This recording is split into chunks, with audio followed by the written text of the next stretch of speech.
Assalamualaikum warahmatullahi wabarakatuh.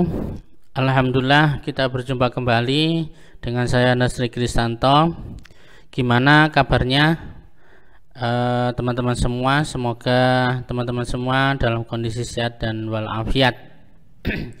Oke, kali ini saya akan membahas tentang asuhan keperawatan klien stroke. Jadi ini kelanjutan dari materi sebelumnya, yaitu kerusakan neuron yang disebabkan karena non trauma. Jadi pada kasus hari ini kita akan belajar bersama tentang bagaimana cara merawat pasien stroke.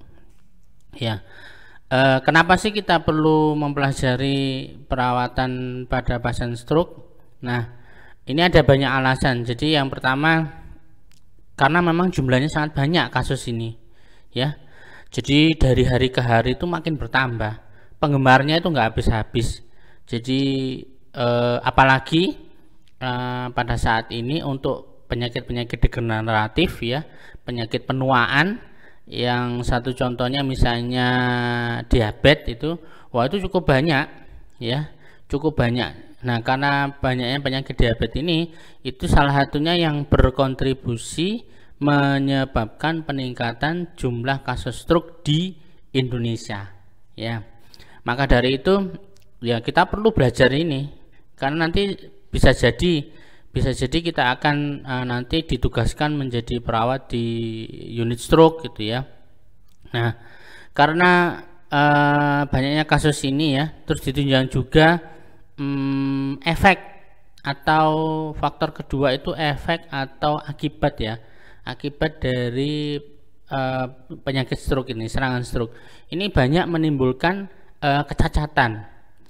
Nah, kecacatan ini salah satunya diantaranya karena memang kita permasalahannya di penanganan, ya, karena bisa jadi karena terlambat, bisa jadi kurang sesuai penanganannya, ya, bisa jadi mungkin lama dalam mendiagnosisnya. Nah, itu akibatnya kecacatan yang timbul ini cukup merugikan, ya, merugikan atau banyak, ya, banyak kecacatan yang diakibatkan karena pasca serangan stroke. Jadi kita harapannya setelah belajar ini kita bisa memberikan perawatan yang optimal, ya, kemudian supaya pasien itu bisa sembuh dengan cepat.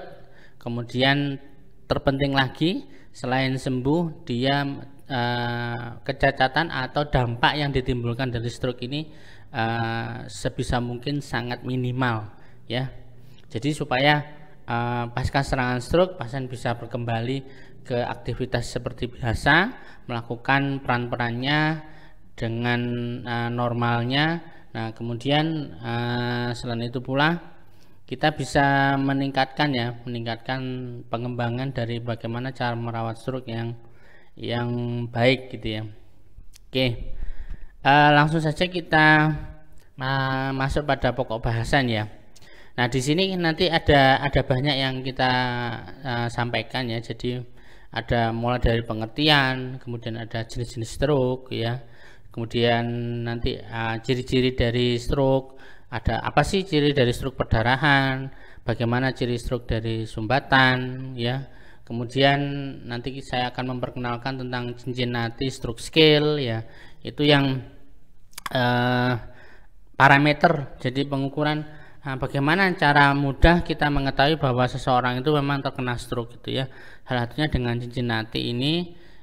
Metode ini sudah banyak dipakai, apalagi di AHA, ya, American Heart Association ini juga menggunakan Cincinnati Stroke Scale. Terus yang berikutnya kita akan bahas tentang pemeriksaan diagnostik, ya. Apa aja sih pemeriksaan yang perlu kita lakukan untuk mendapatkan diagnosis bahwa ini benar-benar stroke gitu, ya. Kemudian bagaimana perjalanan patofisiologi penyakit dari stroke ini, ya. Terus manifestasi klinis, ya. Apa aja yang muncul, apa aja yang menjadi ciri khas tanda dan gejala ketika stroke itu muncul. Nah, kemudian tahapan serangan stroke, ya. Terus tidak kalah penting lagi penata laksanaan, ya, penanganan pada pasien stroke, baik itu secara medis maupun secara keperawatannya bagaimana. Ya, kemudian terakhir nanti rencana intervensi keperawatan apa yang bisa kita berikan agar mampu untuk mengembalikan fungsi dari atau memberikan kesehatan kembali pada pasien pasca serangan stroke gitu ya. Oke, kita lanjut saja langsung ke pertama ya. Bagian pertama yaitu tentang pengertian stroke. Oke, di pengertian stroke ini, stroke itu adalah sama ya. Jadi kerusakan neurologis. Ini mirip seperti di trauma kepala. Cuman bedanya kalau pada stroke ini kerusakan neurologisnya ini diakibatkan karena faktor non trauma. Kalau pada trauma kepala itu memang sudah jelas karena faktor trauma. Nah, pada kasus stroke ini kerusakan neurologisnya ini memang disebabkan karena adanya permasalahan pada pembuluh darah, terutama pembuluh darah di otak. Ya, nah permasalahan yang muncul pada pembuluh darah otak ini ada dua, bisa pecah ya, pecahnya pembuluh darah. Ini seperti kasus ini bleeding ya. Jadi kemudian yang kedua karena sumbatan. Nah, karena sumbatan sehingga menyebabkan isi dari vaskuler tersebut yaitu darah itu tidak nyampe pada sel otak ya.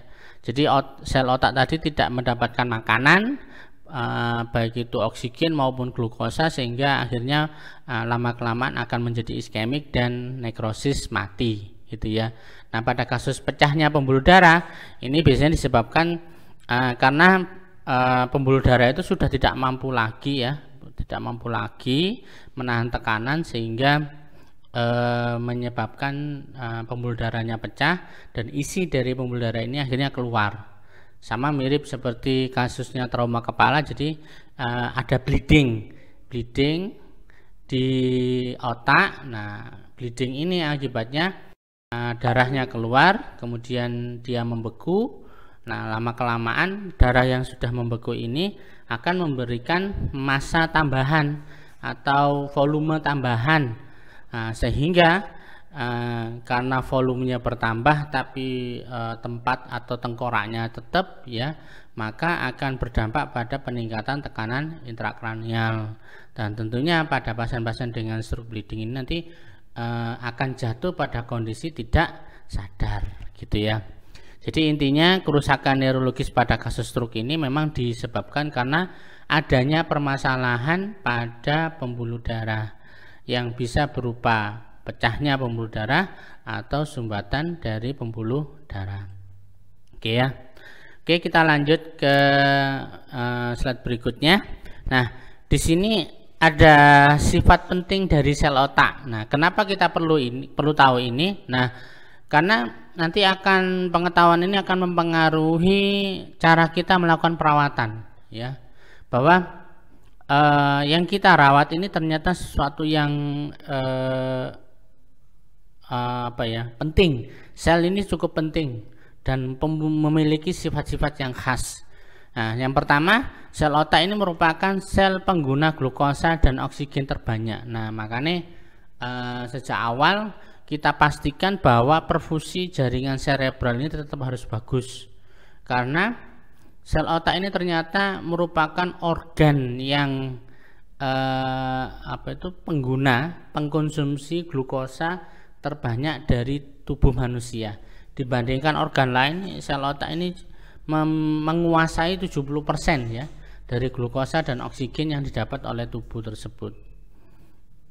Terus yang kedua, nah, sel otak ini kalau sudah rusak, maka dia tidak bisa diperbaiki, atau dalam kata lain ini memiliki sifat irreversible. Nah, ini bahayanya di sini. Jadi beda dengan organ-organ yang memiliki sel somatik yang lain, ketika rusak atau ketika mengalami luka, mereka bisa menyembuhkan sendiri. Misalnya pada sel kulit, nah itu mereka juga bisa menyembuhkan sendiri. Asal kita memberikan lingkungan yang nyaman untuk proses penyembuhan, maka dia akan sembuh dengan cepat. Nah, beda dengan sel otak. Sel otak ini kalau sudah rusak ya sudah, maka akan mati, nggak bisa digantikan lagi. Makanya manusia itu selama hidup, modal pertama sel otak itu di masa bayi. Itu dengan bertambahnya usia, maka yang bisa terjadi adalah jumlahnya akan berkurang, nggak mungkin bertambah. Bisa karena penuaan, bisa karena penyakit, ini salah satunya ada stroke gitu ya, dan macam-macam, atau karena kejang ya. Nah, yang nomor 3, kerusakan pada sel otak ini akan berdampak pada hilangnya atau melemahnya fungsi tubuh. Jadi otak itu merupakan kontrol atau pengatur dari jalannya fungsi-fungsi organ tubuh yang lain. Jadi ketika sel otak ini mengalami kegagalan dalam mengkontrol, maka itu akan sangat kelihatan atau nampak sekali pada organ yang dikontrol. Jadi misalnya saja analognya itu seperti misalnya kita lampu lah ya. Apabila ada permasalahan di saklar, ya saklar listrik, lampunya ada permasalahan di saklar, maka otomatis ketika saklar ini rusak, maka lampu juga itu akan ikut rusak, jadi nggak iso nyala. Penyebabnya bukan karena kerusakan di lampu, tapi kerusakan di saklar. Nah, ini sama dengan stroke. Jadi otak ini sebagai pengontrol, organ pengontrol, pengatur dari fungsi kerja organ lain. Nah, ketika pengaturnya ini sudah mulai rusak, maka dampaknya itu akan sangat kelihatan pada organ yang diatur. Jadi bisa saja, misalnya contoh, kerusakan terjadi di bagian motorik. Nah, maka tanda gejala yang akan muncul itu ya adanya kelemahan pada sistem motorik. Bisa jadi misalnya nggak bisa jalan karena kakinya lumpuh, nggak bisa mengangkat tangan, gitu ya. Atau contoh lain misalnya kerusakan pada bagian oksipital. Nah, itu berfungsi sebagai fungsi penglihatan, pengatur mata, fungsi penglihatan. Maka dari itu di sini ketika ada kerusakan atau stroke pada bagian oksipital, maka fungsi penglihatan pasien atau seseorang yang terkena stroke ini juga akan mulai ada gangguan, low vision sampai tidak melihat gitu ya. Nah, dan sebagainya. Nah, makanya kenapa kita perlu belajar? Nah, salah satunya memang yang kita tangani adalah sel penting, di mana dia penguasa penikmat glukosa dan oksigen terbanyak. Terus yang kedua sifatnya irreversible kalau rusak, dan dia bertugas sebagai pengontrol dari organ-organ lain yang di dalam tubuh. Jadi sangat penting sekali perannya. Oke. Nah, berikut kami sajikan ini area dari otak dan fungsinya apa, mengontrol apa. Nah, misalnya contoh ini frontal lobe, jadi bagian depan ini bertugas mengontrol movement, kemudian pemecahan masalah, pusat untuk berpikir, konsentrasi, kemudian pusat perilaku, kemudian personality ya, kepribadian, kemudian ini juga yang mengatur mood ya, baik buruknya mood. Nah, kalau misalnya ada stroke di daerah frontal gitu ya, maka semua ini akan mengalami gangguan pada pergerakan, gangguan pada kemampuan memecahkan masalah. Jadi pasien ini biasanya mungkin bisa cepat ya, tak gitu dalam menyelesaikan permasalahan, tapi karena setelah serangan stroke ini dia menjadi bingung apa yang harus dilakukan, itu nggak tahu, melungu gitu ya. Kemudian tidak bisa berkonsentrasi gitu, jadi pikirannya loncat-loncat, nggak bisa tenang. Nah, itu satu contoh bentuk ini. Nah, yang lainnya juga bisa ini ya, area motorik. Nah, ini bagian yang tengah ini. Nah, ini juga berfungsi untuk mengontrol pergerakan otot-otot tubuh. Ya, ini kalau area motoriknya kena, pasien mengalami hemiplegia, tetraplegia, itu ya. Terus kemudian Broca. Nah, ini Broca ini untuk pusat bicara. Nah, ini biasanya kalau pasien mengalami stroke di area Broca maka ada kemungkinan nanti dampaknya berupa pelo atau mengalami gangguan dalam bicara. Kemudian temporal lobe ini ya. Nah, ini dekat telinga, ini fungsinya adalah hearing, pendengaran, kemudian bahasa, kemudian memori, ingatan. Nah, ini bisa aja nanti kalau pasien ada yang terkena stroke, ini dampaknya pada temporal lobe, misalnya dia jadi amnesia gitu ya. Kemudian mengalami penurunan pendengaran atau yang disebut dengan tuli sensori dan sebagainya. Nah, yang fungsi-fungsi lain juga sama. Jadi ketika mengalami stroke atau kerusakan neurologis pada wilayah tertentu di otak, itu nanti akan berdampak pada kemampuan pada organ lain ya. Organ lain. Oke. Kita lanjut. Kita akan membahas masuk di jenis serangan stroke. Nah, ada berapa jenis sih stroke itu? Nah, secara umum jadi kita mengenal adanya dua, yaitu stroke hemoragik atau perdarahan, kemudian yang kedua adalah stroke iskemik atau stroke sumbatan. Nah, dua stroke ini yang sampai sekarang ini ini ya kalau kemunculannya sih banyak yang ini ya, banyak yang stroke hemoragik. Cuman ada sebagian lagi ini yang berubah stroke iskemik. Jadi pada kasus-kasus hemoragik ini kemunculan stroke ini kerusakan neurologisnya dipicu oleh adanya pecahnya pembuluh darah yang berdampak pada keluarnya isi dari pembuluh darah tadi, yaitu darah. Nah, kemudian isinya keluar, kemudian karena keluar di tengah jalan ya, belum sampai tujuan sudah keluar dari pembuluh darah. Akibatnya sel yang harusnya menerima makanan glukosa dan oksigen tadi akhirnya tidak mendapatkan suplai, dan ditambah lagi keluarnya darah dari pembuluh darah ini menyebabkan darah itu akan menjadi lisis. Setelah lisis kemudian dia akan membeku. Nah, adanya bekuan darah ini berdampak pada penambahan massa dari otak itu sendiri. Jadi mirip seperti di cedera trauma kepala ya, adanya massa, akibatnya berdampak pada peningkatan TIK. Kalau TIK-nya sudah meningkat, maka kesadaran pasien akan menjadi turun, itu ya. Nah, berbeda lagi dengan iskemik. Iskemik ini karena sumbatan, jadi salurannya tidak ada masalah ya, tapi dia mengalami sumbatan. Jadi mengalami sumbatan. Nah, sumbatan ini yang menghambat penyaluran dari darah, dari glukosa dan oksigen ke sel otak. Nah, akibatnya sel otak yang tadinya harusnya mendapatkan suplai akhirnya tidak jadi mendapat suplai. Akhirnya lama-kelamaan kelaparan atau starvasi. Kemudian kalau starvasi ini enggak tertangani dengan baik, dia akan menjadi iskemik ya. Kemudian kalau sudah iskemik enggak tertangani lagi, dia menjadi nekrosis. Nah, permasalahannya adalah otak ini untuk menjadi nekrosis ini cukup cepat ya, kurang lebih sekitar 5-8 menit. Kalau tidak mendapatkan penanganan segera, maka sel-sel otak itu akan mengalami nekrosis ya. Nah, mengalami nekrosis akhirnya mati. Nah, dengan matinya sel otak akan berdampak pada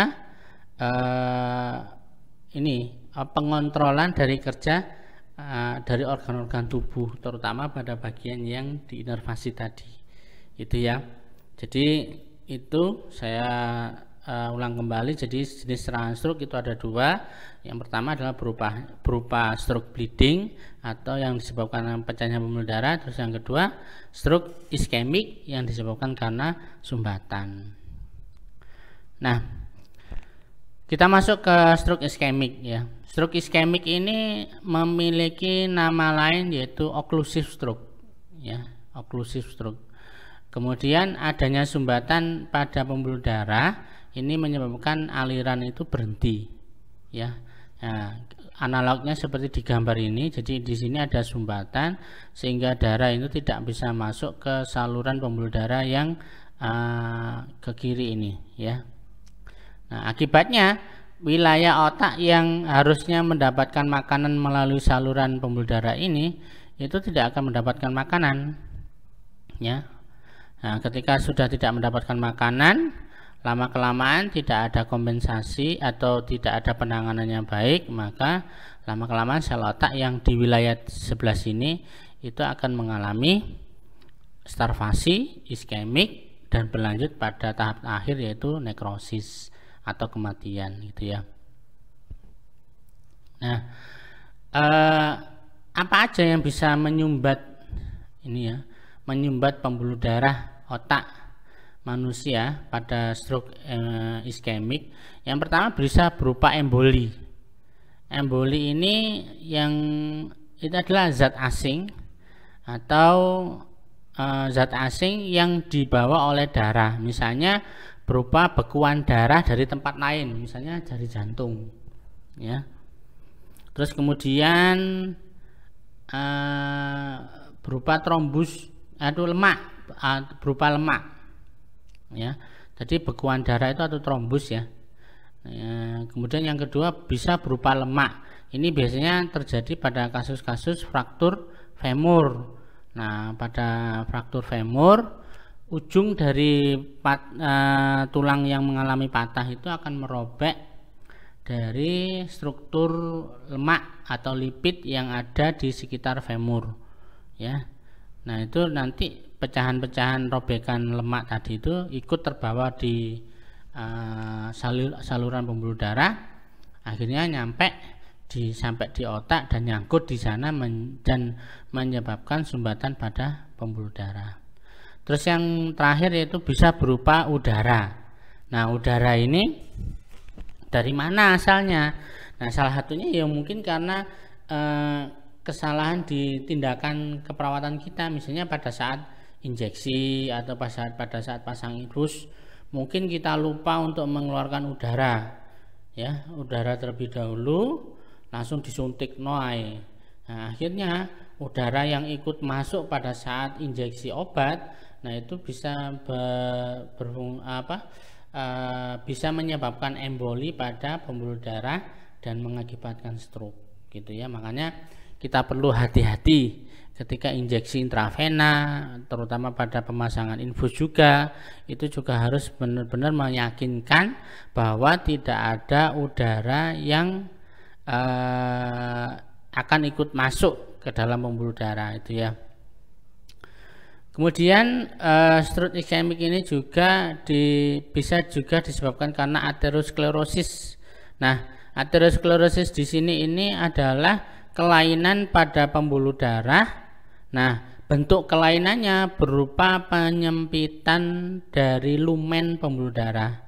Loh, kok bisa nyempit itu ya? Nah, kita tahu bahwa pembuluh darah ini memiliki 3 lapis ya. Jadi walaupun kecil, tipis itu ya, tipis, pembuluh darah itu tipis, tapi kalau dilihat secara mikroskop itu terdiri dari 3 lapis lumen pembuluh darah. Nah, ke-1, ke-2, ke-3 di antara lapisan-lapisan ini itu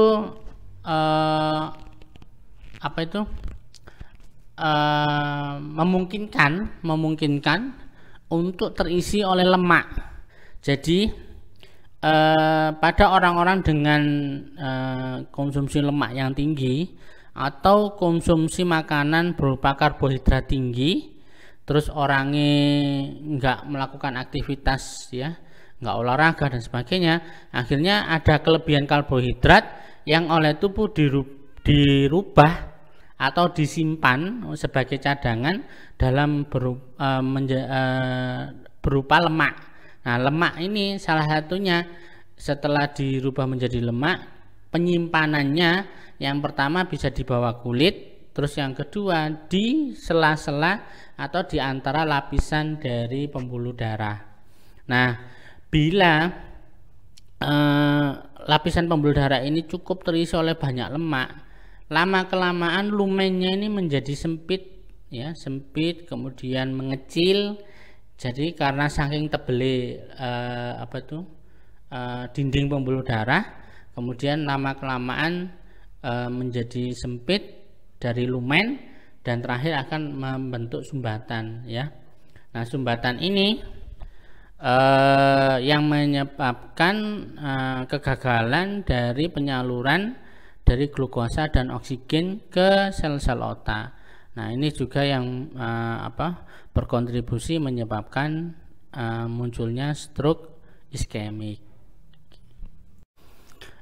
Adanya penyumbatan pada pembuluh darah. Nah, ini nanti akan berdampak pada penurunan cerebral blood flow atau CBF, ya. Nah, ini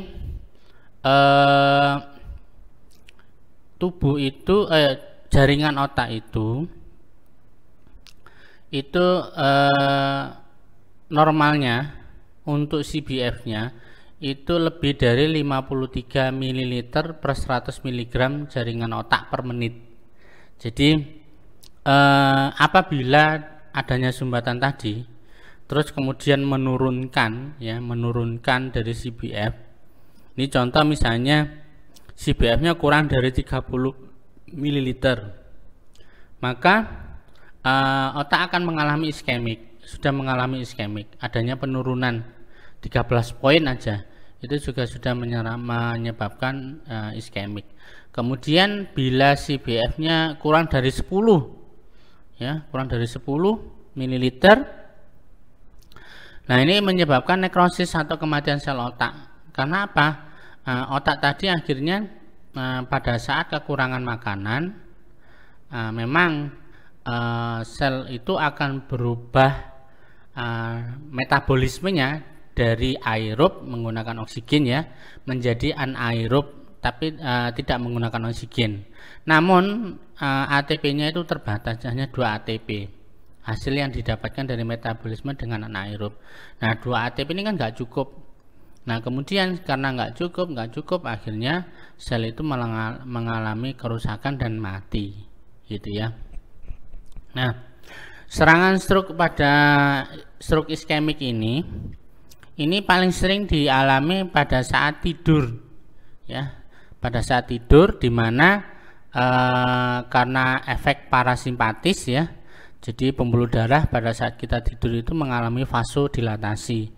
Nah, pada saat vasodilatasi inilah banyak trombus, embolus, ini nanti yang melayang-layang di darah, akhirnya mengalir ikutan pada aliran darah dan sampai pada daerah otak dan akhirnya menyumbat, ya. Karena diameter dari trombusnya mungkin lebih besar daripada diameternya pembuluh darah yang dilewati, maka trombus ini akan berperan atau justru akan menyebabkan penyumbatan, itu ya. Kemudian tanda gejala neurologis ini akan memburuk secara bertahap setelah 48 jam. Karena memang ini, ya, kenapa kok setelah 2 hari, ya. Nah, karena memang proses ini kematian sel itu juga bertahap, ya. Ketika semakin meluas wilayah, jadi wilayah yang mengalami kerusakan, maka itu nanti muncul, ya, jadi muncul kerusakan neurologis atau dampaknya pada gangguan pada organ-organ tubuh yang lain, ya. Jadi beda dengan stroke bleeding, ya. Stroke bleeding itu waktunya waktunya cukup cepat. Jadi tapi beda dengan stroke iskemik, di sini membutuhkan waktu kurang lebih 48 jam. Setelah itu nanti akan memunculkan kerusakan, ya, kerusakan neurologis yang sangat nyata dan bisa saja itu menjadi permanen, gitu ya.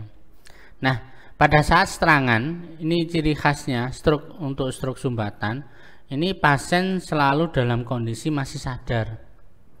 Jadi kebanyakan pasien itu misalnya bangun tidur, gitu ya, tiba-tiba kaget, tangan kirinya nggak bisa digerakkan, kemudian mau ngomong susah, kemudian ngiler itu ya, keluar air liur, ngiler, kemudian kakinya yang sebelah kiri ternyata nggak bisa diangkat. Nah itu biasanya gitu, munculnya itu mendadak ya, mendadak bangun pagi ternyata tiba-tiba seperti itu. Jadi nggak pernah ada alarm sebelumnya atau tanda-tanda sebelumnya ya.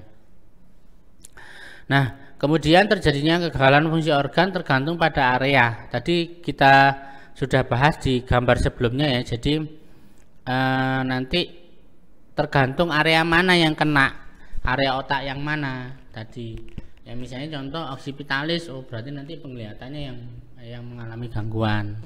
Kalau misalnya area Broca, oh berarti pembicaraannya yang mengalami gangguan. Kemudian central lobe, oh berarti nanti motoriknya yang kena. Nah nanti tergantung dari area mana yang mengalami serangan dari stroke iskemik ya. Nah ini tanda-tanda dari serangan stroke iskemik ya. Kita perkenalkan yang namanya Cincinnati Pre-Hospital Stroke Scale. Nah ini merupakan tanda-tanda yang gampang ya, gampang diketahui, terutama untuk orang-orang awam ini sangat gampang. Nah apabila ada 3 tanda ini maka diyakinkan pasien mengalami stroke iskemik ya. Yang pertama yang disebut dengan facial drop.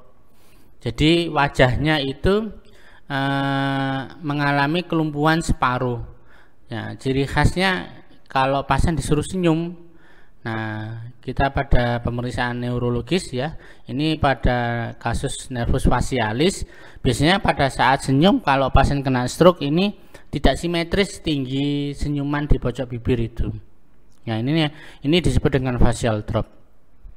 Kemudian yang kedua disebut dengan arm drive.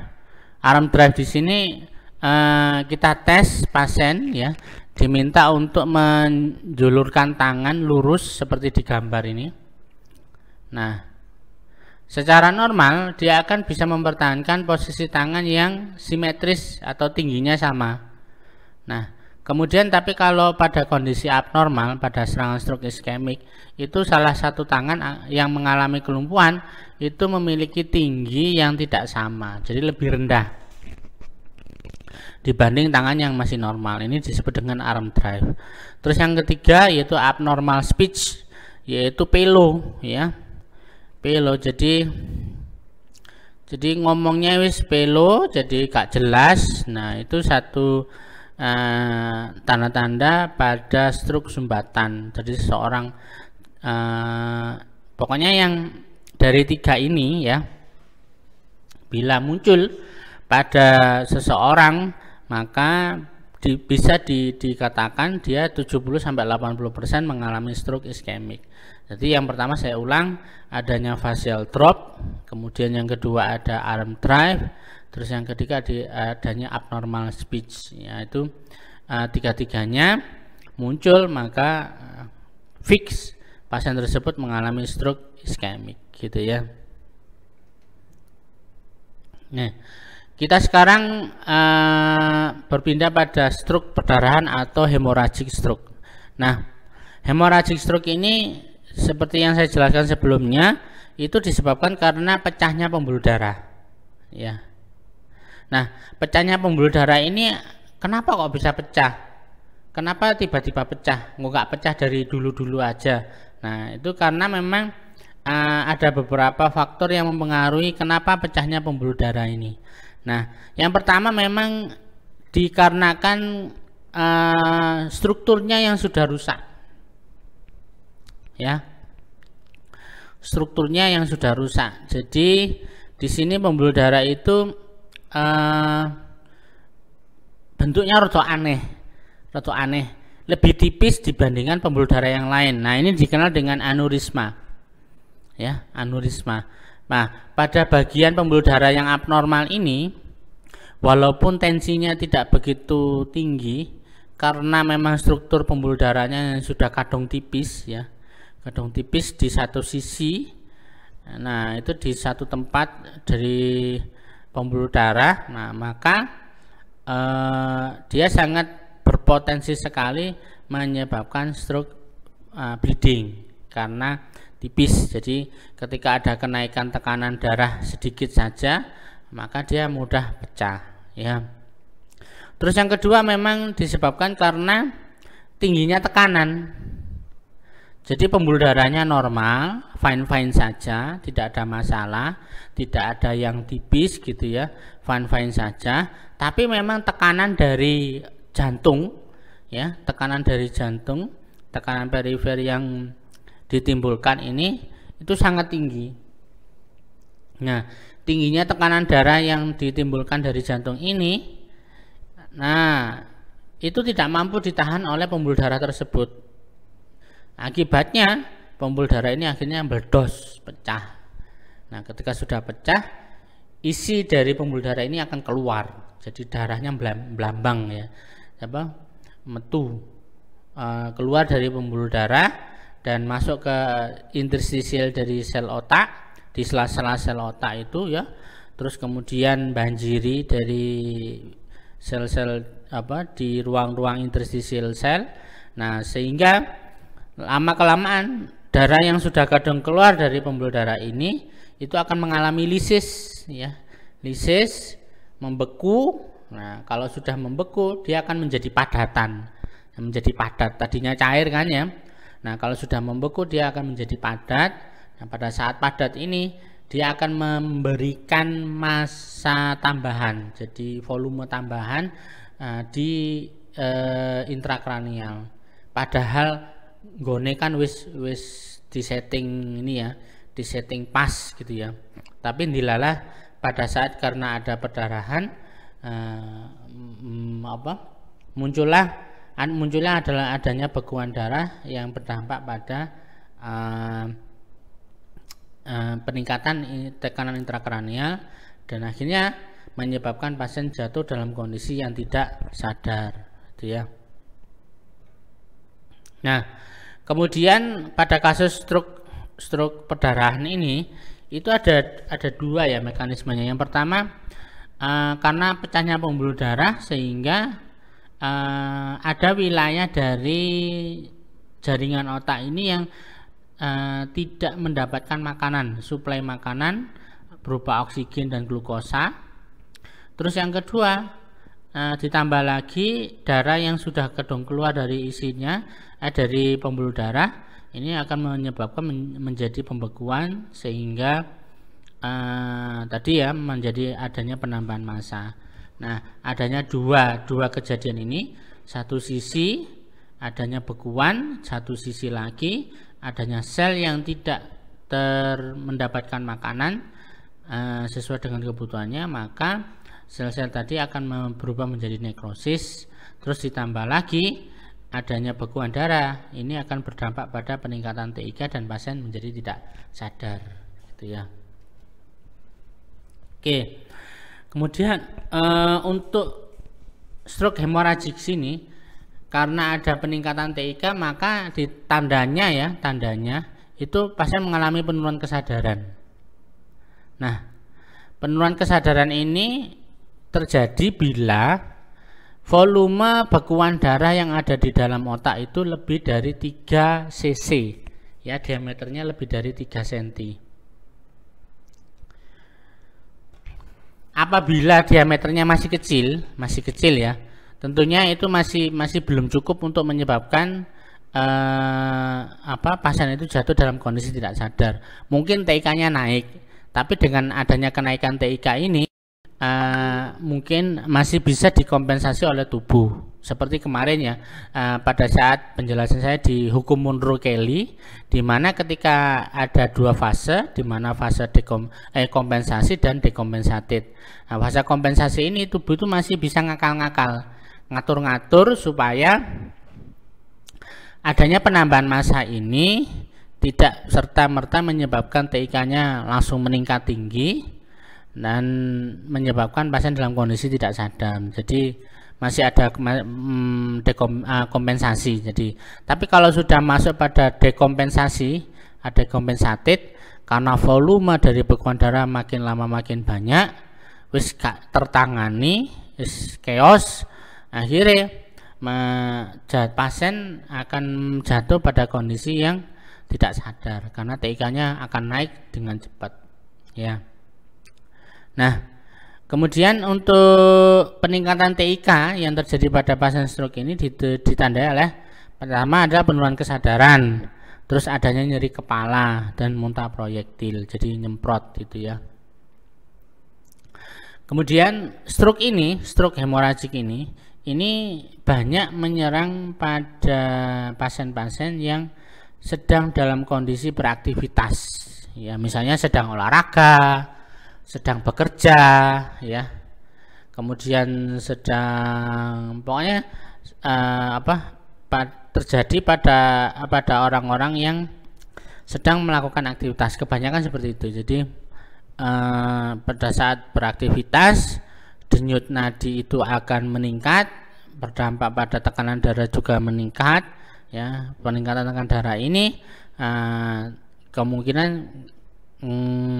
tidak mampu ditahan oleh pembuluh darah atau memang adanya kerusakan aneurisma sehingga berdampak pada bleeding gitu ya. Nah, karena munculnya perdarahan ini ya sangat cepat, jadi maka nanti timbulnya kerusakan neurologisnya juga bisa cepat. Beda dengan stroke iskemik ya. Nah, stroke iskemik itu karena mekanismenya itu perlahan-lahan ya, jadi tubuh itu masih melakukan berbagai macam mekanisme kompensasi. Nah, pada akhirnya ketika sudah mekanisme kompensasi A, B, C sudah dicoba semua, ternyata masih saja tidak tertangani, maka baru pasien itu mengalami gangguan neurologis ya, kalau sudah masuk ke masa dekompensated ya.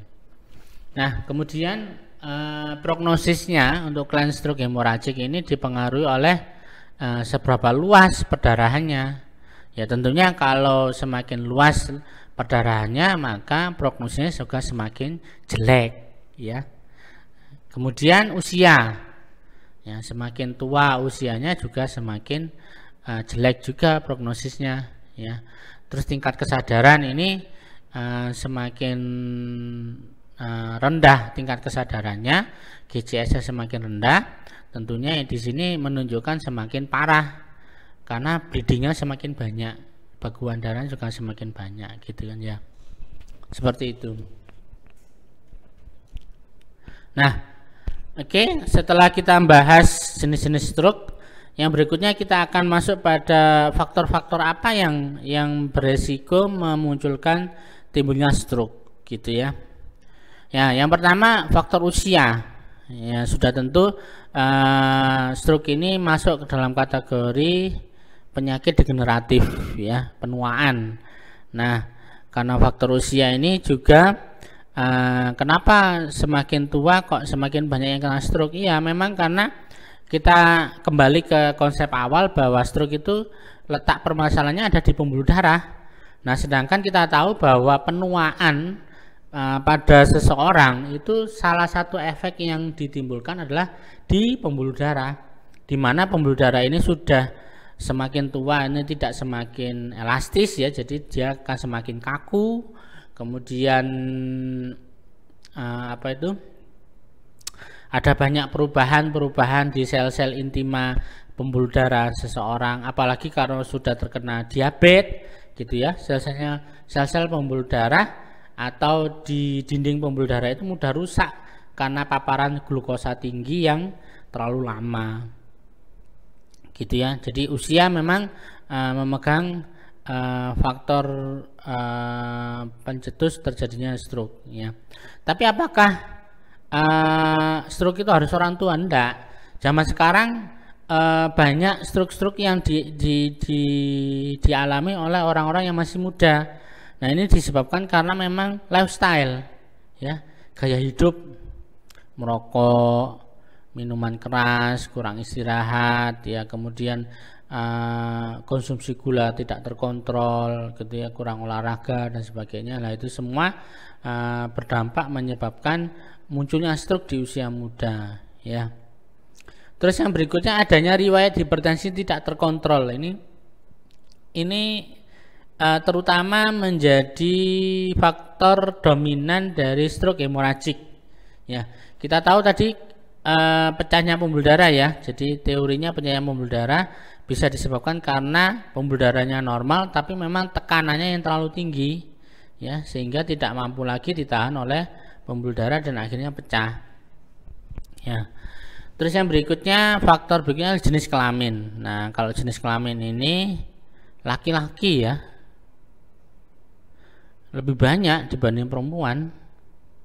Tapi karena memang tidak bisa dipungkiri ya, karena bisa jadi karena memang lifestyle ya, merokok, begadang, miras gitu ya, ngombe kopi. Nah, itu banyak yang dijumpai di laki-laki ya. Jadi banyak laki-laki yang melakukan lifestyle yang merugikan kesehatan dirinya sendiri, dan akhirnya dampaknya terjadi stroke ya. Bisa juga dari secara psikologis ya, laki-laki itu kalau dibanding perempuan itu yang sering open atau aware ya, aware dengan dirinya sendiri itu kan perempuan. Beda dengan laki-laki ya, sering mengabaikan lah, walaupun tensinya sudah tinggi, gampang kok, paling ben 3 istirahat dulu tensinya mudah, nah sebagainya, sering mengabaikan ya, tidak aware dengan kesehatannya. Nah, itu juga menjadi faktor pendukung munculnya kejadian stroke pada laki-laki ya. Kemudian faktor berikutnya adalah adanya serangan transient ischemic attack. Ya, jadi ini TIA, transient ischemic attack, ini adalah satu model serangan stroke yang paling ringan. Ya, jadi TIA ini menjadi alarm, petunjuk bagi pasien tersebut bahwa sama ini sudah terancam untuk mengalami stroke, penyakit stroke berikutnya. Jadi biasanya serangan ischemic attack ini adalah serangan stroke ringan yang dirasakan oleh pasien, namun dalam waktu singkat serangan ini bisa kembali maksudnya pasiennya itu kembali ke normal ya, tanpa ada pengobatan apapun, itu dia bisa normal mana. Nah, adanya TIA ini pada seseorang itu merupakan alarm bahwa zaman itu berpotensi besar mengalami stroke. Makanya kudu hati-hati kalau sudah dapat TIA gitu ya. Nah, namun sayangnya di masyarakat kejadian TIA ini banyak yang tidak disadari. Ya. Direken kayak misalnya tangannya keple, paginya keple, siangnya sudah nggak keple gitu ya. Jadi biasa, mungkin pegel. Nirone itu karena faktor lain ya, bisa jadi pegel, bisa jadi linu, mungkin beralasan tidurnya salah, kudune miring kiri malah miring kanan, nah sebagainya ya. Nah, adanya tanda-tanda tersebut kemudian tidak disadari, akhirnya pasien itu cenderung tidak aware, dia tidak tahu kalau itu sebenarnya TIA ya, TIA, tapi dianggapnya itu mungkin karena bukan stroke, tapi karena faktor lain, akhirnya ya sudah mempengaruhi kebiasaannya, tetap menunggu mau sing manging rokok ya tetap merokok gitu ya, pancet aja. Terus kemudian yang berikutnya adalah adanya riwayat penyakit jantung. Nah, ini terutama untuk kasus stroke yang iskemik ya. Penyakit jantung yang mana? Nah, ini penyakit jantung yang berupa atrial fibrilasi. Jadi adanya kontraksi atrium pada jantung yang melebihi dari normal ya. Nah, hal ini kenapa kok kontraksinya ini berlebihan? Itu disebabkan karena munculnya generator-generator pesaing dari S anode ya. Jadi di jantung itu kan ada generator. Pada lanjut usia biasanya generator itu akan muncul generator-generator pesaing. Jadi ada muncul banyak generator, sehingga menyebabkan pada atriumnya ini dalam satu waktu itu denyutannya normalnya harus 1 ya, jeduk gitu, tapi dia duduk gitu. Jadi denyutnya banyak karena banyak yang menstimulus ya. Akhirnya kalau misalnya di EKG itu pada atrial fibrilasi akan nampak pada gelombang P yang banyak, ya. Harusnya gelombang P itu cuma satu, terus adanya satu gelombang P kemudian diikuti QRS kompleks. Nah, tapi di sini pada atrial fibrilasi biasanya ditemukan adanya gelombang P yang banyak, ya. Gelombang P banyak, lebih dari satu, bisa mungkin 3, 4. Nah, kemudian setelah itu baru diikuti QRS kompleks yang satu, ya. Nah, itu contoh. Nah, kenapa kok atrial fibrilasi ini berpotensi bisa menyebabkan stroke? Karena memang gerakan kontraksi dari atrium, ya, yang berulang-ulang lebih dari normal, ini menyebabkan darah yang ada di dalamnya ini sensasinya seperti terkocok, ya. Jadi dia akan memunculkan aliran turbulensi. Nah, aliran turbulensi inilah yang menyebabkan kalau darah itu tidak tahan banting, maka mungkin ada aja mungkin beberapa sel darah itu justru pecah karena adanya denyutan berulang dari atrium, ya. Nah, pecahnya pembuluh darah ini dia akan, kalau darah itu sudah pecah, maka efeknya darah itu akan menjadi beku, ya, beku. Kemudian kalau sudah beku, dia akan menjadi trombus. Nah, ikut aliran darah, terbawa ke aliran darah, kemudian akhirnya kok dilalah terbawa masuk ke dalam otak. Nah, ketika masuk ke dalam otak, dia mengikuti aliran, ikut terus sampai pada satu titik di mana diameter pembuluh darahnya kurang besar atau di bawah panjangnya diameter dari trombus. Nah, pada saat itulah trombus ini akan langsung menyumbat dan menyebabkan aliran darahnya terhambat dan CPF-nya akan semakin menurun, gitu ya.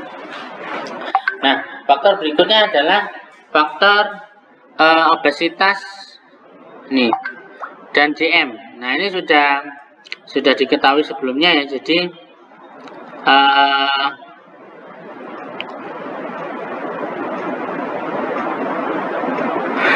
apa namanya, pada kasus DM ini karena darah itu mengandung glukosa yang sangat tinggi, ya.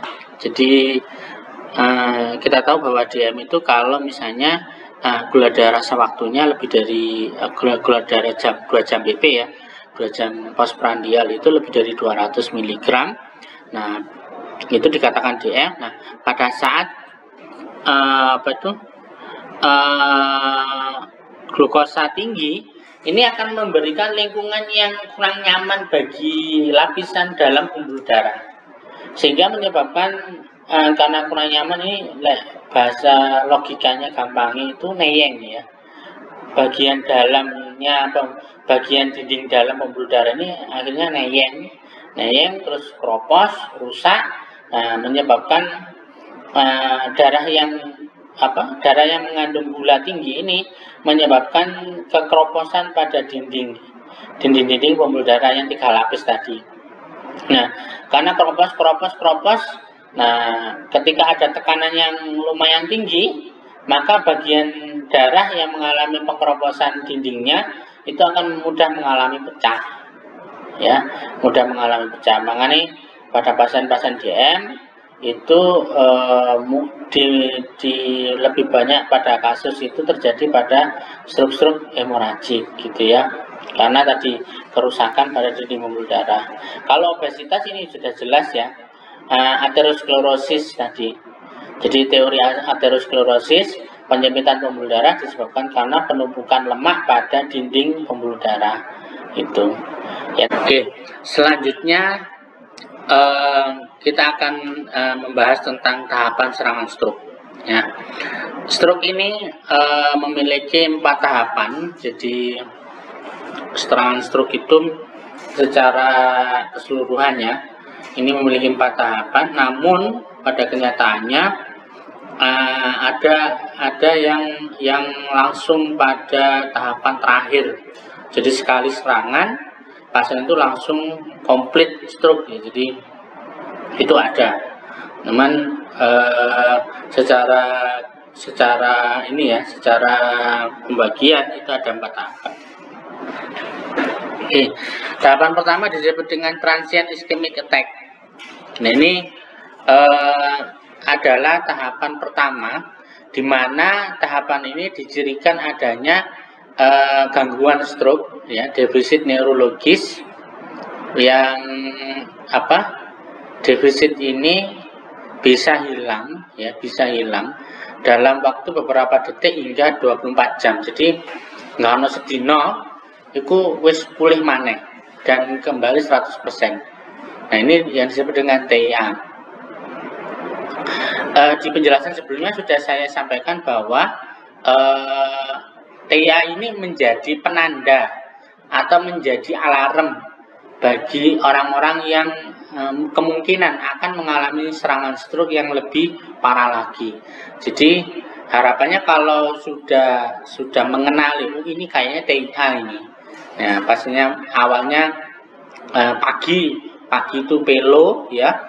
Kemudian siangnya itu tiba-tiba dia bisa kembali ngomong dan ngomongnya jelas, normal kembali 100% gitu ya. Nah, ini disebut dengan TIA. Nah, biasanya bentuk-bentuk defisit neurologisnya bisa hemiparese, ya. Kemudian monoparese, kemudian gangguan penglihatan, tiba-tiba belereng, ya, penglihatannya belereng, kemudian pelo, sulit bicara, kaku, ilate, atau kalau ngomong itu susah gitu ya, susah dipikir tapi kata-katanya mau keluar itu sulit gitu ya. Nah, itu tanda-tanda TIA.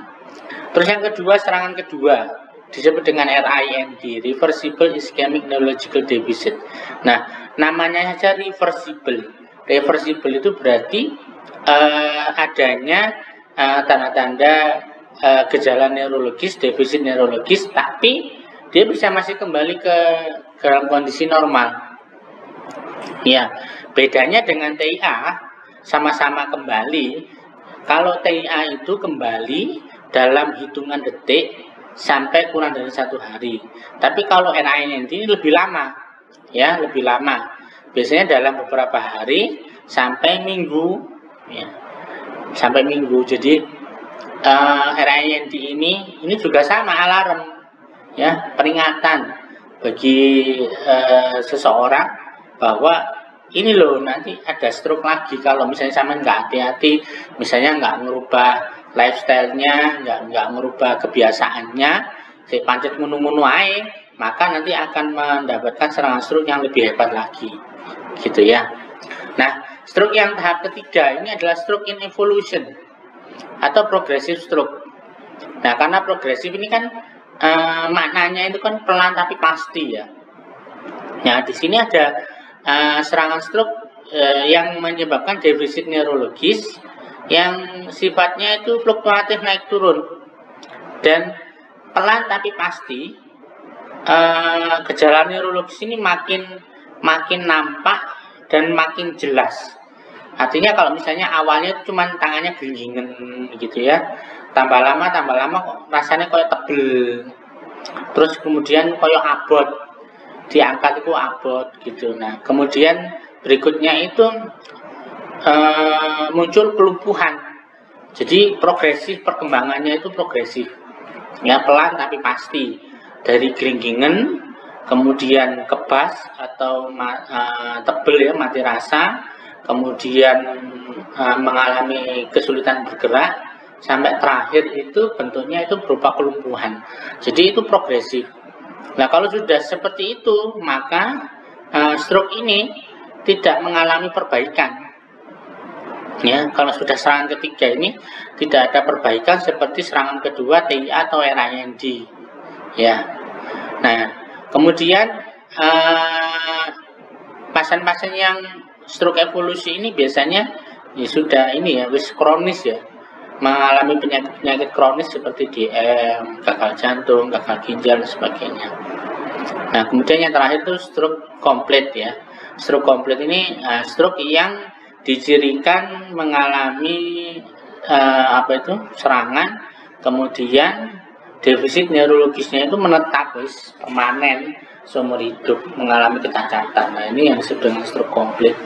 Jadi misalnya sisi kanan tubuh itu mengalami kecacatan, tidak bisa digerakkan. Nah, itu ya wis sampai kapanpun ya kayak gitu. Jadi itu yang disebut dengan stroke komplit.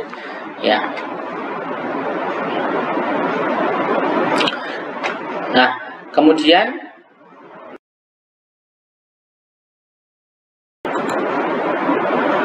berikutnya yaitu dampak dari serangan stroke. Ya, dampak dari serangan stroke ini memunculkan ini 3 zona ya. Ada zona edematosa, ada zona degeneratif, dan zona nekrotik. Jadi gambaran kerusakan sel di otak itu nanti ada 3 zona. Jadi para ahli itu membaginya menjadi 3 zona. Zona pertama itu zona inti ya. Zona pertama itu area degenerasi. Jadi ini yang di situ adalah pusatnya sel-sel yang mengalami nekrotik, sel-sel yang mengalami kematian, ya pusatnya. Kemudian di sekelilingnya itu ring 2 itu disebut dengan zona degeneratif reversible. Nah, area penumbra. Inilah zona 2 ini masih bisa diperjuangkan. Artinya kalau misalnya kita melakukan perawatan yang baik, ya, perawatan yang bagus, kemudian treatmentnya cocok, pas, kemudian waktunya juga tidak terlalu lama dalam memberikan treatment, nah akhirnya zona 2 ini bisa kembali normal. Jadi hidup lagi selnya. Ya. Nah, terus zona ketiga yaitu zona edematosa ini yang bersifat reversible juga. Jadi zona 2 dan zona 3 ini merupakan zona yang masih bisa diselamatkan.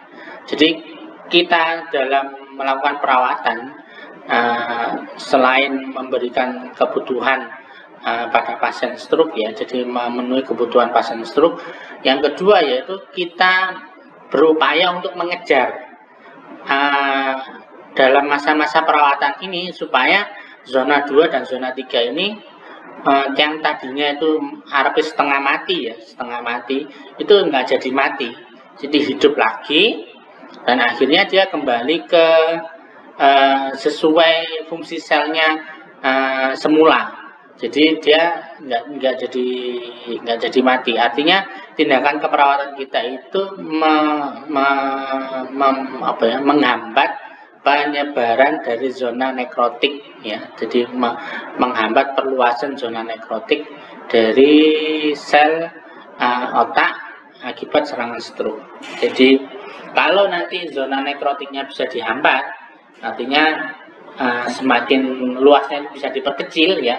Luasnya diperkecil, maka tingkat kecacatannya nanti juga harapannya juga ikut mengecil. Jadi nggak banyak yang kena gitu loh. Jadi seperti itu. Oke.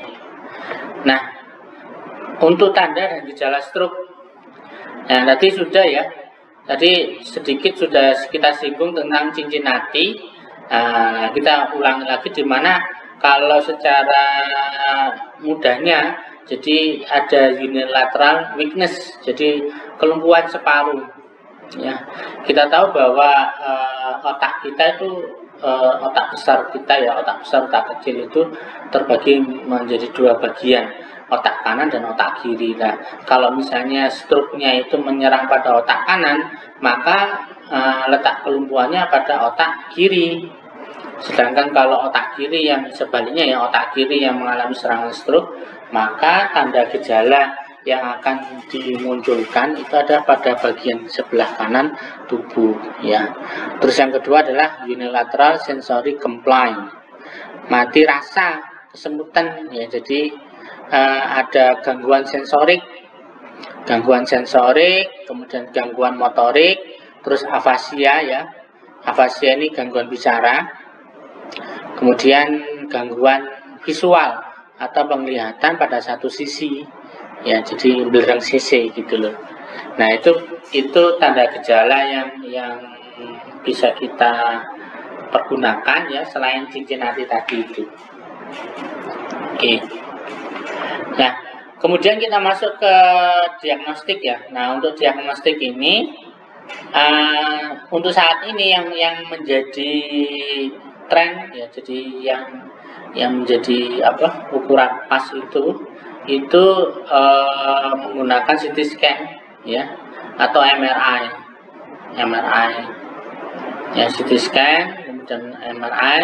Ini kalau ada infak lebih dari 2 mili atau perdarahan ya, itu bisa dibedakan dengan menggunakan alat tersebut. Jadi alat ini bisa untuk membantu menentukan apakah pasien ini mengalami stroke hemoragik atau stroke iskemik. Namun secara fisik tadi sudah kita paparkan bahwa ada ciri-ciri khusus yang membedakan mana stroke hemoragik, mana yang stroke iskemik ya. Namun di rumah sakit pasti kita masih menggunakan untuk diagnostik ya, untuk benar-benar meyakinkan bahwa pikiran kita setelah memeriksa fisiknya, oh ini kemungkinan stroke-nya hemoragik ya, maka nanti ditunjang dari hasil pemeriksaan juga akan menunjukkan stroke hemoragik juga. Oke, nah kita masuk ke tahap berikutnya ini. Nah, sekarang kita masuk pada prinsip tata laksana pasien stroke ya. Nah, secara medis ya, jadi prinsip tata laksana pasien stroke ini ada beberapa tahapan. Jadi yang pertama, tata laksananya ini ya bergantung pada jenis stroke dulu. Makanya sebelum memutuskan tindakan apa yang harus dilakukan untuk menolong pasien, maka tahap pertama adalah pastikan dulu jenis stroke-nya, baik melalui pemeriksaan fisik ditambah lagi dengan pemeriksaan diagnostik tadi ya, CT scan atau MRI. Nah, itu nanti setelah ketemu jenis stroke-nya apa, nanti dua jenis stroke ini sangat berbeda sekali dalam tata laksana medisnya ya. Kemudian sasaran terapinya adalah ya, karena tadi yang bermasalah adalah pembuluh darahnya, maka dalam tata laksana ini yaitu bagaimana caranya memperbaiki pembuluh darah tadi ya, yang mengalami sumbatan maupun yang mengalami pecah tadi. Nah, perbaikannya gimana? Kalau stroke sumbatan ya terapi yang difokuskan ya bagaimana cara mengambil, mengevakuasi atau menghilangkan dari sumbatan itu sendiri. Ya, mbu carane ya apa? Mbu dikei obat, mbu dioperasi, mbu ya apa, no pokoknya intinya memperbaiki kondisi pembuluh darah dengan cara menghilangkan sumbatannya. Ya tergantung nanti sumbatannya apa. Apakah trombus, apakah lemak, apakah udara dan sebagainya, itu nanti caranya masing-masing, nanti dokter sudah menentukan sendiri.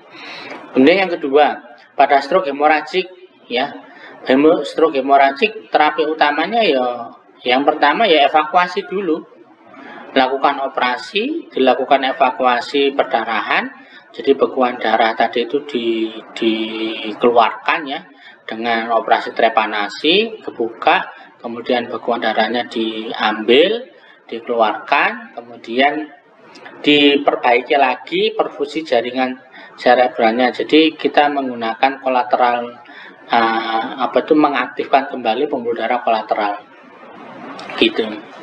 Nah, untuk tata laksana ini memiliki waktu spesial, jadi golden period, di mana 3-6 jam pasca serangan.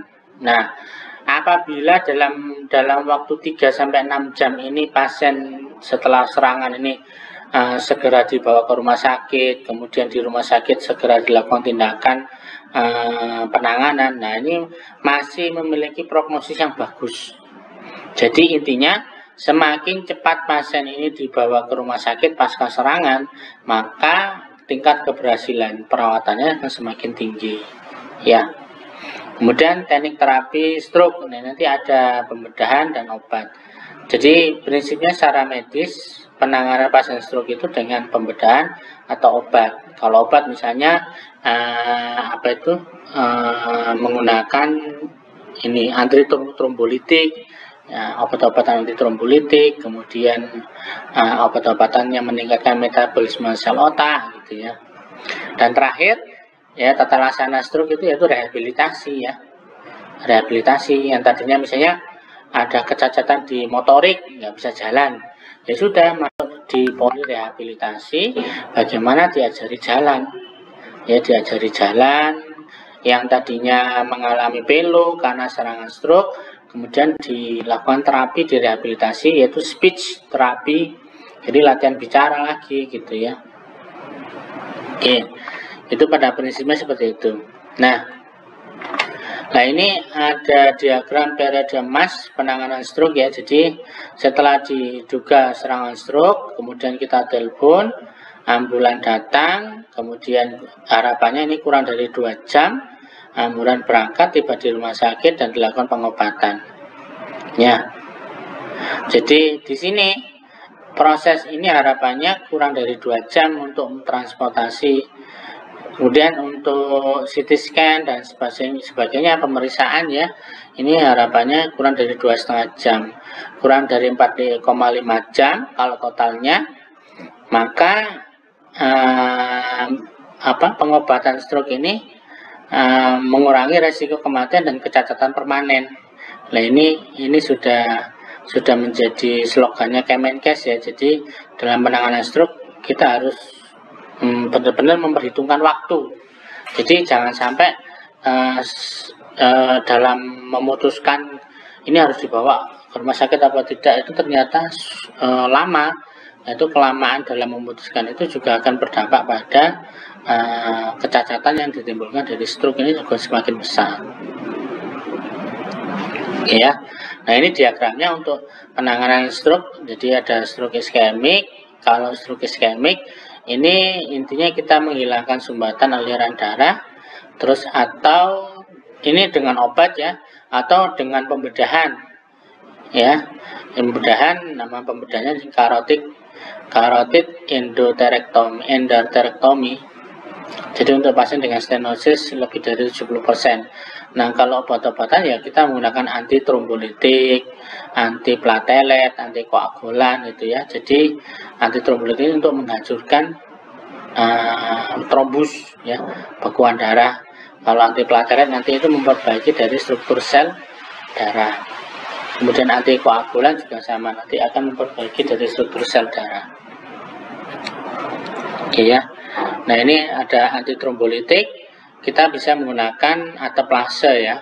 Nah ini nanti makanya kalau dalam penanganan stroke ngirim pasien stroke itu sebaiknya dikirim ke rumah sakit yang memang sejak awal sudah memiliki fasilitas untuk memberikan pengobatan ateplase ya, atau pengobatan pembedahan yang di situ ternyata sudah ada dokter neuronya, bedah sarafnya. Jadi jangan sampai dikirim ke rumah sakit yang kecil ya, sudah yakin misalnya sudah nggak bisa menangani stroke, akhirnya nanti dirujuk. Nah proses merujuk ini kan juga butuh waktu lama. Nah kalau lamanya pada proses merujuk ini biasanya menyebabkan akhirnya keterlambatan dalam penanganan pasien stroke ya. Nah penggunaan antitrombolitik di sini ini bertujuan untuk melisiskan trombus ya, trombus dan emboli. Nah ini cuman penggunaan ateplase ini harus berhati-hati ya. Jadi memang ada banyak persyaratan yang harus dipenuhi ketika ada pasien yang mau diberikan pengobatan ateplase ya. Nah syarat-syarat ini harus dicek dulu, benar-benar diyakinkan. Karena apa? Pengobatan ateplase ini cukup berbahaya karena obat yang dimasukkan ini nanti berdampak pada pengenceran darah maksimal. Makanya kalau misalnya nanti ada yang nggak hati-hati ya, malah justru nanti habis stroke iskemik malah justru stroke perdarahan karena kurang hati-hatinya dalam penanganan menggunakan adaplase ya. Kemudian terapi antiplatelet ini misalnya aspirin, clopidogrel ya.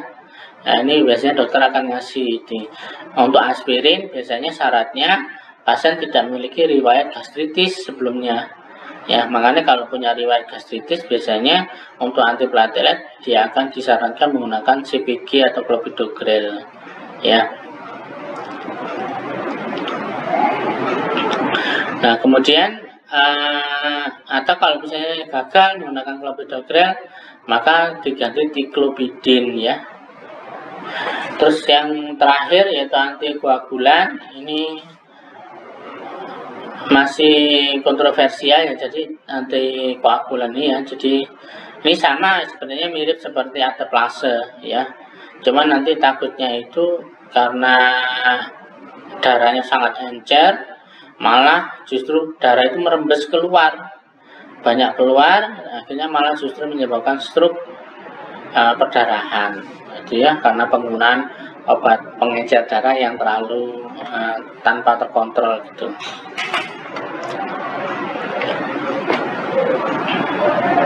Ya ini penjelasan tambahan, silakan nanti dipelajari sendiri ya. Terus kemudian untuk stroke hemoragik di sini ada pembedahan ya. Kemudian dilanjutkan terapi suportif dan dilanjutkan lagi dengan mengatasi perdarahan ya. Yang pertama untuk pembedahan, di sini tujuannya adalah untuk mengevakuasi bekuan darah ya, mengevakuasi darah yang sudah kadung keluar dari pembuluh darah. Nah, perlu dikeluarkan supaya tidak menyebabkan TIK-nya semakin meningkat ya. Terus yang kedua adalah terapi suportif, di mana di sini terapinya kita menggunakan infus manitol ya.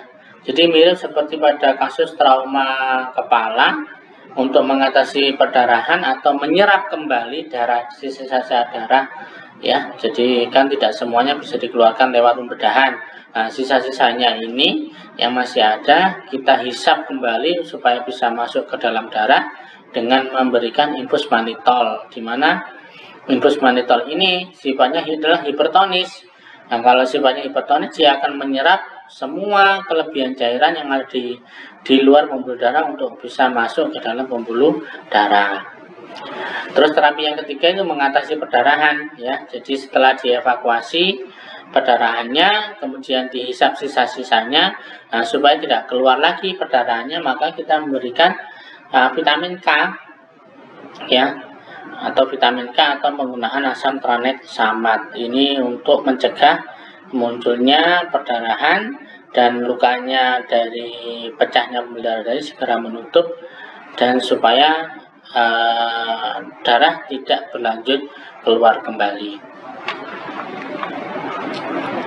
Nah, ini obat-obat tambahan ya, jadi anti hipertensi ini penting ya, apalagi kalau pada pasien dengan riwayat stroke hemoragik. Jadi sangat penting supaya serangan stroke tidak berulang, maka salah satu yang harus dilakukan pada pasien pasca serangan stroke hemoragik yaitu ya pengkontrolan tensi ya, karena kalau tidak nanti tensinya tinggi lagi malah pecah lagi dan menimbulkan stroke lagi, itu kan eman ya. Jadi pengontrolan anti hipertensi ini penting ya.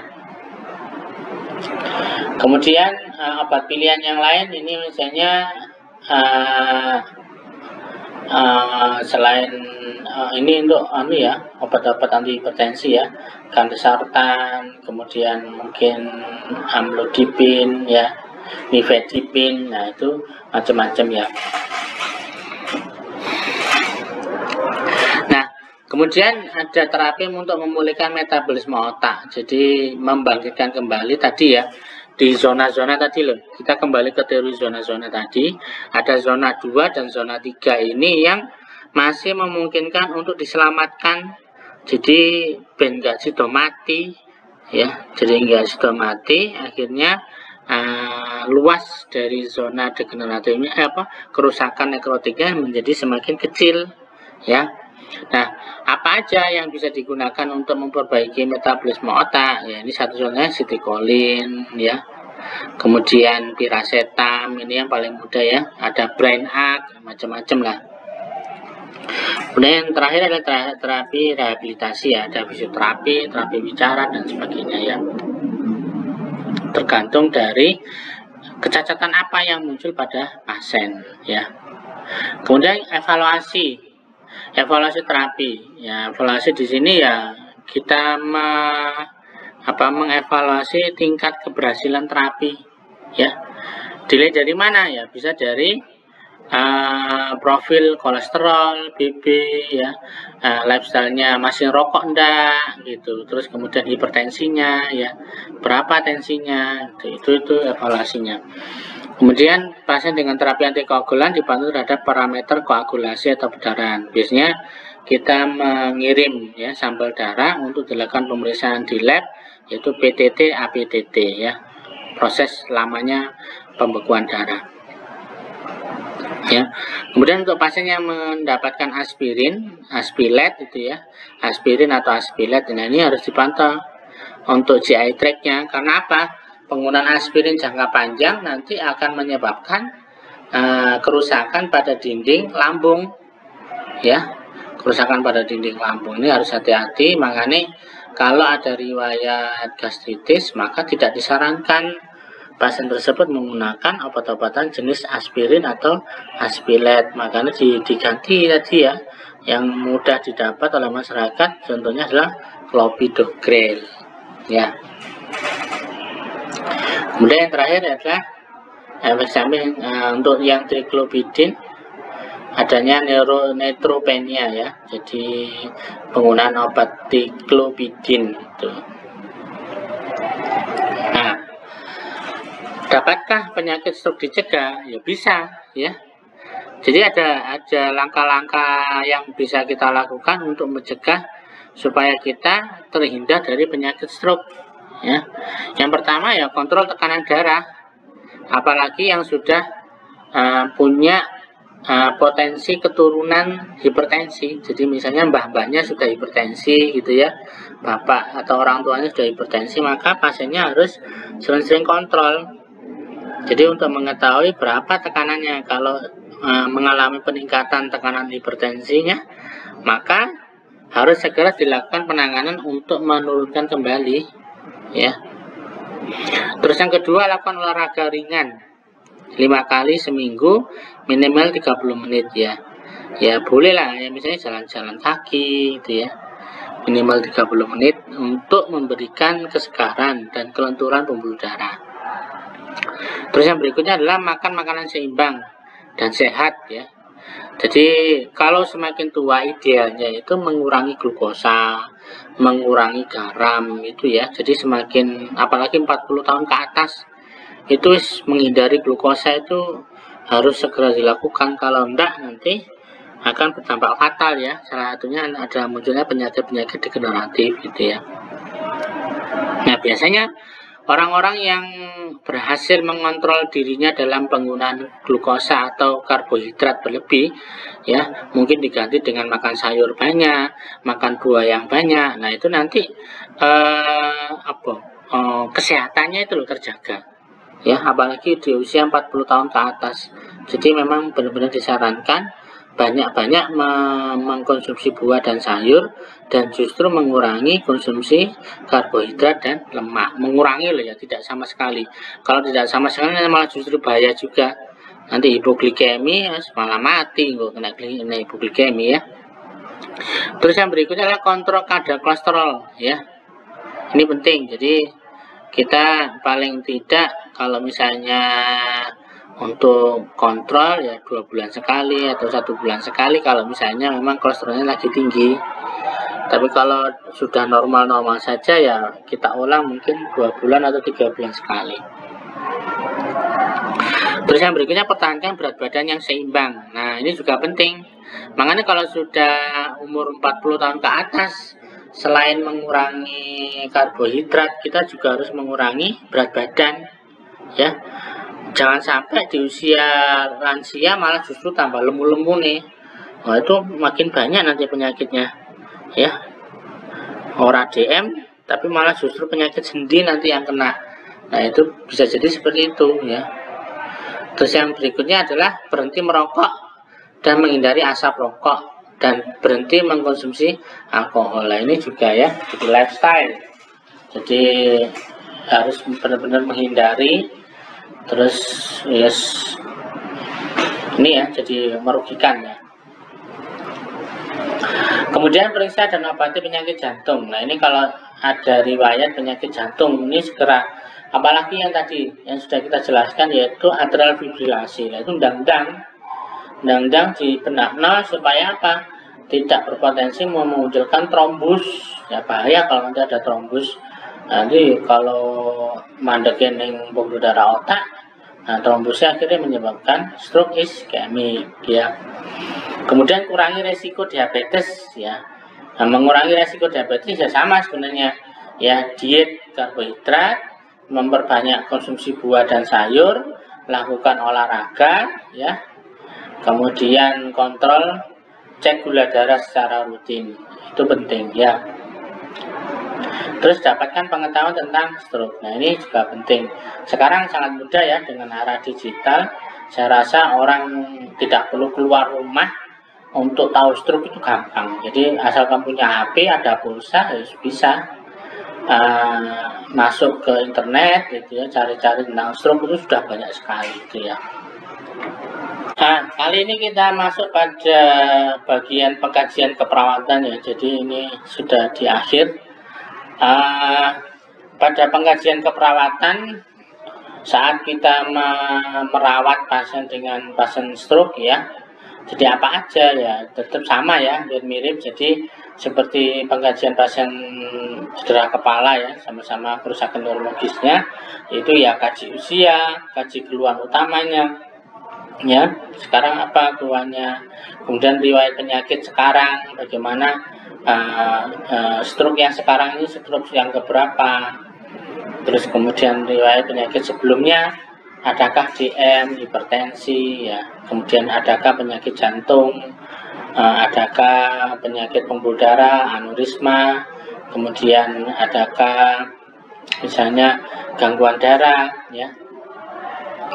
Jadi terus kemudian lakukan pemeriksaan fisik ya. Dapatkan pemeriksaan GCS, TTV, kemudian pemeriksaan TIK-nya, monitoring ya, dilihat di monitoring, kemudian pemeriksaan sistem nervusnya ya, 12 nervus kranial, kemudian pemeriksaan motorik, sensorik, lakukan pemeriksaan keseimbangan ya, semuanya perlu dilakukan.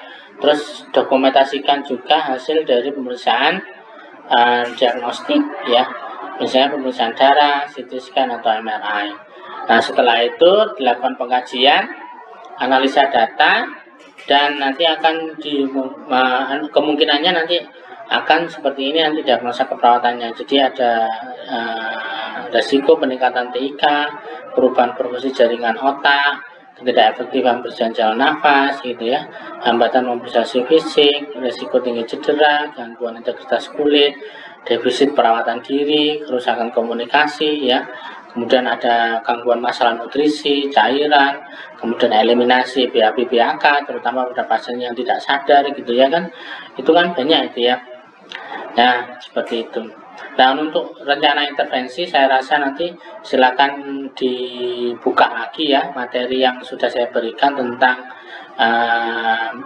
ada beberapa diagnosa keperawatan yang khusus untuk gangguan neuro. Nanti slide-nya materinya sudah saya sampaikan, nanti silakan dibaca-baca lagi. Nah, di situ nanti sudah sesuai dengan standar keperawatan di Indonesia, tindakan yang perlu dilakukan apa aja itu sudah ada di situ semua, gitu ya. Oke, saya rasa saya cukup sekian. Terima kasih. Semoga menjadi ilmu yang bermanfaat dan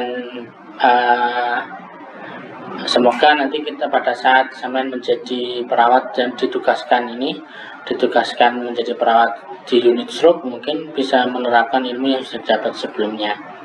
Saya rasa cukup sekian. Terima kasih dan wassalamualaikum warahmatullahi wabarakatuh.